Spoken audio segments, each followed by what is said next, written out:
Hi అండి. చూసారు కదా వెనకాల ఎలా ఉందో బ్యాక్గ్రౌండ్.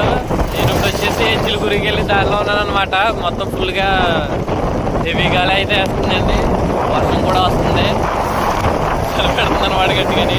చూసారు కదా ఏ విధంగా ఉందో లొకేషన్.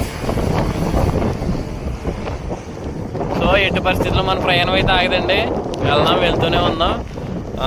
చిలుగురికి అయితే చేరుకుందాం అనుకుంటున్నాను. చూద్దాం. 400 km అంటే కొంచెం కష్టమే, ఎందుకంటే గాలి అయితే హెవీగా ఉంటుంది.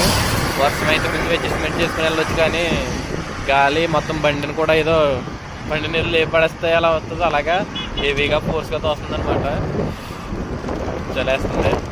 రాత్రి నుంచి నిన్న నుంచి కూడా తడిస్తూనే ఉన్నానండి. చూద్దాం మరి అలాగే సో అక్కడికి వెళ్తాం. మరి చిలుకూరులోని ఇలానే సపోర్ట్ చేస్తూ ఉంటానని అనుకుంటున్నాను. మీ సపోర్ట్ నాకు చాలా అవసరం.